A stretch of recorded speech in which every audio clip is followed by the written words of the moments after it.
यहाँ तक हमने b की वैल्यू फाइंड आउट कर ली, b इज़ इक्वल टू 1/3।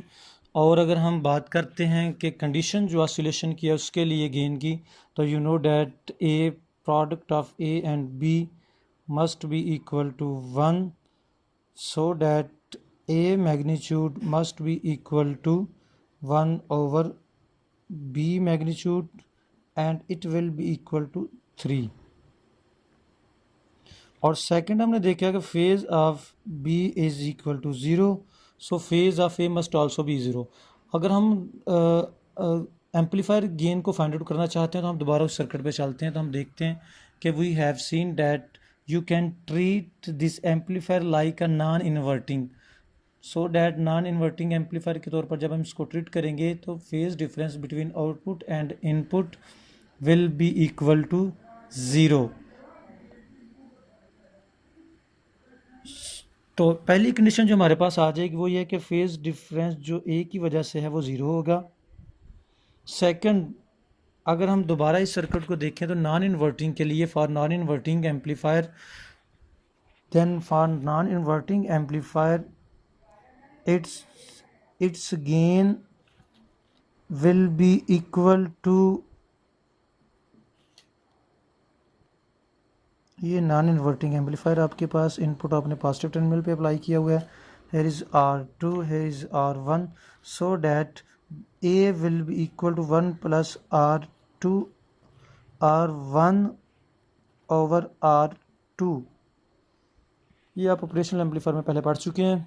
और यहाँ से हम दोबारा A की वैल्यू अगर पुट करें तो it means 1 plus R1 over R2 will be equal to 3. It implies that R1 is equal to 2R2। तो अगर आप गेन को 1 के इक्वल रखना चाहते हैं तो ए की वैल्यू 3 होनी चाहिए, और ए की वैल्यू को 3 करने के लिए आपको R1 must be equal to 2R2। और यहाँ से हम देखते हैं, दोबारा हम सर्किट की तरफ चलते हैं कि हमने स्टार्टअप कैसे लेना है। यहाँ पे तो जो कंडीशन फाइंड आउट कर लिया, यहाँ तक हमारे पास b की वैल्यू आ रही है 1/3, a आपके पास 3 की इक्वल आएगा अकॉर्डिंगली, और फेज डिफरेंस b और phase difference due to a both are zero, and जो फ्रीक्वेंसी हमने फाइंड आउट की है वो ये 1/2/RC।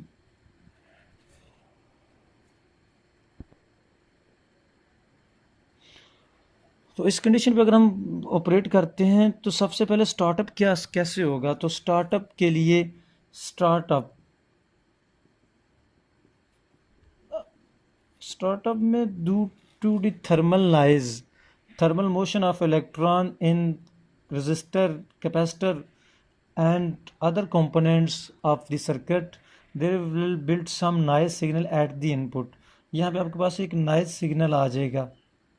Noise signal is a signal that consists of all the frequencies। When this noise signal will be amplified at the output, then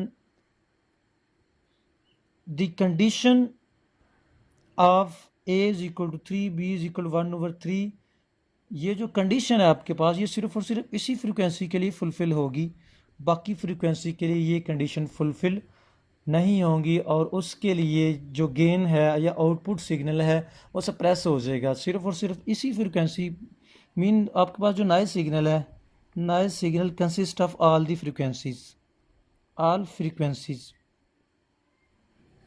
when this signal will all frequency mean from 0 to infinity, जितनी भी possible frequencies हैं, जब ये frequency यहाँ पे input signal पे present होंगी तो there will be output for each and every frequency, but output will be maximum और sustained only for this frequency। For other frequencies gain will be 0 or gain will be less than 1/3। तो ये condition जो है सिर्फ एक frequency पे ही hold करेगी। तो स्टार्टअप इस तरह से होगा कि नॉइज़ सिग्नल की वजह से आउटपुट आएगी और यूँ ये चलता रहेगा। अब ये है कि हम देख चुके हैं कि ए और बी की जो गेन है वो 1 के इक्वल होगी, तो मीन जितना एम्पलीट्यूड यहाँ पे इनपुट पे होगा उतना ही एम्पलीट्यूड सिग्नल का आउटपुट भी होगा। तो हमें अगर डिज़ायर्ड इनपुट लेवल जो है वो इस तरह से है लेकिन इनपुट और आउटपुट पे जो सिग्नल आ रहा है वो आपके पास सिर्फ और सिर्फ यही सिग्नल आ रहा है आपके पास। तो इसके लिए आप क्या करते हैं कि आप इनिशियली R2 की वैल्यू को चेंज करते हैं। R2 की वैल्यू को आप यहाँ पे रियोस्टेट वगैरह लगा के एक वेरिएबल वैल्यू यूज़ करेंगे। जब ये वेरिएबल वैल्यू यूज़ होगी तो R2 की वैल्यू को चेंज करेंगे, तो R2 की वैल्यू के चेंज होने से जो गेन है वो है 1 प्लस R1/R2। तो अगर आप R1 को आपने 2R2 के इक्वल रखा हुआ है, उसके बाद आप क्या करते हैं कि R2 को चेंज करना शुरू कर देते हैं, लेकिन R1 को चेंज नहीं करते, तो फिर गेन जो है वो इंक्रीज़ होना शुरू हो जाएगा। तो ये एम्पलीट्यूड स्टार्टअप जो कंडीशन है आपके पास, स्टार्टअप पे ऐसे होगा कि स्मॉल एम्पलीट्यूड, अगर आप R2 की वैल्यू को कम करते जाएंगे तो एम्पलीट्यूड बढ़ता जाएगा, फिर एक लेवल पे जाकर आप इस एम्पलीट्यूड को रोक देंगे और फिर उस एम्पलीट्यूड का सिग्नल जो है वो वेव फॉर्म पे आउटपुट पे हमें मिलता रहेगा, क्योंकि गेन को अब आपने फिक्स कर दिया। मीन इनिशियली अगर आप R1 को आप 2R2 से ज़्यादा रखते हैं तो आपके पास जो गेन होगा वो इंक्रीज़ होता जाएगा, और फिर जिस पॉइंट पे जाकर आप R1 की वैल्यू जो है वो R1 की वैल्यू 2R2 के इक्वल कर देंगे तो आपके पास जो गेन है वो सस्टेन हो जाएगा। गेन जो है वो इंक्रीज़ नहीं होगा, वो प्रोडक्ट जो है वो ए और बी को 1 के इक्वल आ जाएगी। तो ये आपके पास यहाँ तक है वीन ब्रिज ऑसिलेटर। नेक्स्ट हम देखते हैं कि ये हमें मैनुअली इसको कंट्रोल करना पड़ेगा। तो इनिशियली गेन को एक लेवल तक इंक्रीज करने के लिए आप R2 की वैल्यू को कम रखते हैं। R2 की वैल्यू अगर आप कम रखेंगे तो यहाँ पे जो है लेकिन R1 की वैल्यू आप ज़्यादा करते हैं, बाद में फिर जो है जो कंडीशन हमने निकाली है उसके अकॉर्डिंग इसको एडजस्ट कर लेते हैं। तो ये ऑटोमेटिक गेन कंट्रोल नहीं होगा, मीन आपने मैनुअली इसको एडजस्ट करना है ताकि आप एक ख़ास पॉइंट पे पहुंचेंगे। तो उसके लिए आप यूज़ करते हैं R1 के साथ एक और रजिस्टर आप यूज़ कर लेते हैं, और उसको आप बोलते हैं Wien bridge oscillator with zener diodes. Automatic gain के लिए या फिर वीन ब्रिज ऑसिलेटर में ऑटोमेटिक गेन कंट्रोल करने के लिए आप यहाँ पे R1 के साथ R3 सीरीज में लगा देते हैं और R3 के पैरेलल 2 डायोड लगा देते हैं, जीनर डायोड। अब ऑपरेशन कैसे होगा कि initially Zener diode will not conduct, क्योंकि इनिशियली यहाँ पे जब इनपुट सिग्नल आपके पास आएगा it will reach at the output, जब आउटपुट पे रीच करेगा दोबारा एज ए फीडबैक ये यहाँ पे इनपुट पे आएगा। और गेन जो है यहाँ पे गेन आपके पास जो है वो इनिशियली डेफिनेटली आप देखते हैं कि we output over Zener diode को अगर हम देखें तो जीनर डायोड यहाँ पे 2 डायोड सीरीज़ में लगे हुए हैं।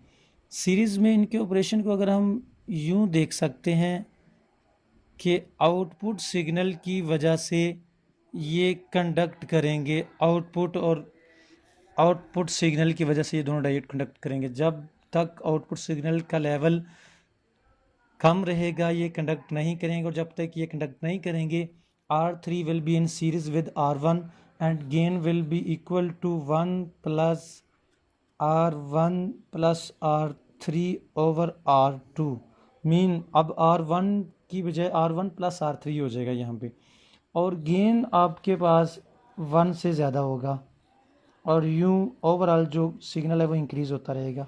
फिर एक लेवल पे पहुंचने के बाद इस सिग्नल के लेवल की वजह से diode will conduct, mean 2 diode लगे हुए हैं, आउटपुट है इस तरफ, तो ये डायोड आप इसको रिवर्स बाइस देख सकते हैं और ये फॉरवर्ड बाइस। तो जब तक टोटल वोल्टेज लेवल जो है वो VD plus VBR mean breakdown voltage plus cut in voltage 0.7 इसकी वैल्यू होती है कट इन वोल्टेज की, और ब्रेक डाउन वोल्टेज जितना भी आप बनाते हैं 5 वोल्ट हो जाए 7 हो जाए, जिस तरह से इसको बिल्ड किया गया, जब तक उस लेवल पे नहीं जाएगा ये डायोड कनेक्ट नहीं करेंगे। जब ये डायोड कनेक्ट करेंगे तो इन दोनों की रेजिस्टेंस जो है वो अप्रॉक्सीमेटली 0 हो जाएगी। जब रेजिस्टेंस 0 होगी तो R3 parallel with 0 resistance R3 will B shorted out, और R3 शॉर्ट होने की वजह से ऐसे लगेगा कि it is not present in the circuit and gain will again equal to 1 plus R1 over R2, तो एक पॉइंट पे आ जाए गेन। तो ये एक ऑटोमेटिक गेन कंट्रोल करने का तरीका है। लेकिन यह कि डायोड, जो जीनर डायोड की बात करें, these are not linear device but are non linear. तो इनकी नॉन लीनियरिटी की वजह से आप साइनोसॉइडल सिग्नल प्रोड्यूस नहीं कर सकेंगे, और डिस्टॉर्टेड सिग्नल ऐसे ऐसे आपके पास सिग्नल आ सकता है, या कोई और इसकी टेढ़ी-मेढ़ी वेवफॉर्म हो सकती है। तो इसके लिए फिर हम ऑटोमेटिक गेन कंट्रोल करने के लिए जीनर की बजाय यहाँ पे ट्रांजिस्टर यूज़ कर सकते हैं। ऑटोमेटिक गेन कंट्रोल का जो सेकंड हमारे पास सर्किट है वो ये है कि हम FET को यूज़ कर सकते हैं। और FET को यूज़ करने, और इससे पहले हमने देखा था कि we are using zener diode to control the gain automatically.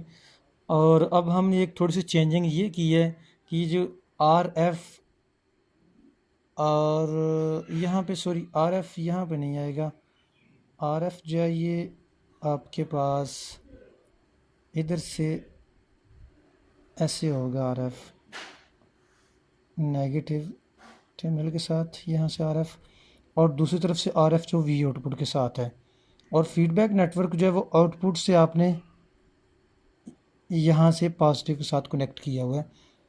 और यहाँ पे आपने क्या किया है कि RF के बाद में जहाँ पे आप R2 लगा रहे थे पहले, वहाँ पे आपने एक FET को इन्वॉल्व कर दिया है। एक FET, N channel FET।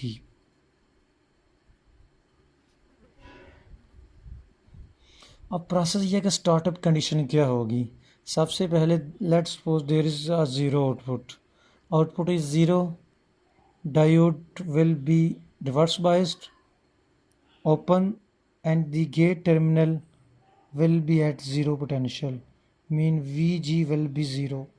As long as VG is zero, this zero gate voltage will have no effect on the FET, and current through FET will be maximum, or you can say that the resistance RD of this FET will be small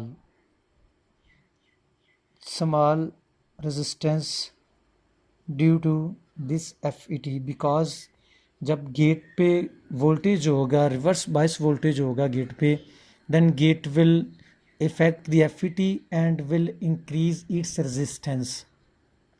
As VG is 0, so resistance of FET will be small, and you can say that RD is in series with R3, so that gain will be equal to RF1 plus RF over R3 plus RD, where RD is the FET resistance. If RD is greater, then gain will be smaller, and if RD is smaller, gain will be larger.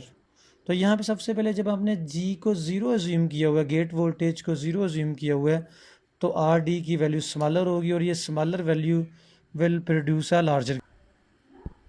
तो initial दोबारा से हम Wien bridge जो oscillator है with GS में automatic gain control की अगर हम बात करें, तो इसमें आपके पास ये है कि आपने यहाँ पे क्या किया है कि ये आपके पास आउटपुट से ये फीडबैक इज़ पॉजिटिव फीडबैक, और यहाँ पे आपने RF आउटपुट से नेगेटिव टर्मिनल तक, फिर यहाँ पे आपने एक N चैनल FET R3 और R4।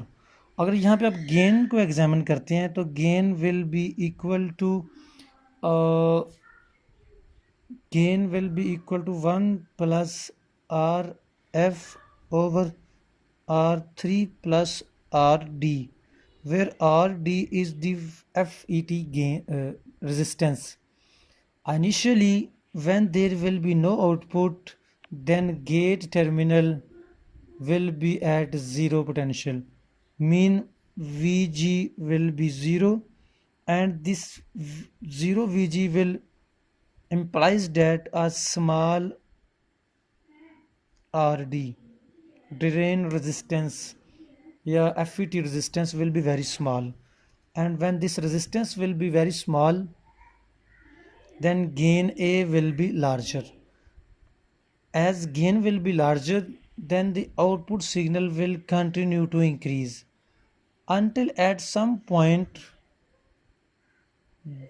the Zener diode D1 will conduct at a negative terminal, negative cycle of the output, and will conduct in this way, so that capacitor C4 will charge, and this charge capacitor will put Vg is equal to Vc4, and when there will be some potential at Vg, then this Vg gate potential will increase Rd by reducing FET current, and this increase in Rd will reduce the gain, and this reduction in gain will reduce the output. Mean now at this point output will no more be in increasing manner, मतलब यहाँ पे अब gain बढ़ेगी नहीं बल्कि कम होना शुरू हो जाएगी। जब गेन कम होगी दोबारा से Vg की वैल्यू कम हो जाएगी। मीन गेन कम होने का मतलब यह है कि डायोड अब कंडक्ट नहीं करेगा। जब डायोड कंडक्ट नहीं करेगा तो Vg की वैल्यू ज़ीरो हो जाएगी या स्मॉल हो जाएगी। जब Vg की वैल्यू स्मॉल होगी तो गेन Rd की वैल्यू स्मॉल, Rd की वैल्यू स्मॉल होने का मतलब ये है कि A की वैल्यू लार्ज। तो इस तरह ऑटोमेटिकली अगर आउटपुट इंक्रीज़ होगा तो Vg इंक्रीज़ होगा तो गेन डाउन डिक्रीज़, जब गेन डिक्रीज़ होगा तो Vg डिक्रीज़ हो जाएगा। तो यहाँ पर आप इसको एक ऑटोमेटिक गेन कंट्रोल का रिलेशन देख सकते हैं, वो ये है कि FET is dependent on Vg and Vg is dependent on Vout and Vout is dependent on gain. So if Vg increases, if output increases, this increase in output will increase Vg, and this increase in if gain increases then it will increase Vout and this will increase Vg, and ultimately increase in Vg will increase Rd, and this increase in Rd will decrease the gain. तो ये automatically एक process है जिसमें आपने जब value एक दफ़ा set कर दी तो गेन जो है उस वैल्यू से इंक्रीज़ नहीं होगा, और यूँ इनिशियली अगर आउटपुट इंक्रीज़ करेगा तो फिर ऑटोमेटिकली दिस विल डिक्रीज़ और विल मेंटेन ए पॉइंट। तो ये है FET Wien bridge oscillator with FET और VGS। तो यहाँ पे हम नेक्स्ट लेक्चर में एक एग्जांपल करेंगे। शुक्रिया, उम्मीद है आपको समझ आ जाएगी। अगर समझ ना आए तो काइंडली आप क्वेश्चन कीजिएगा। अस्सलाम वालेकुम।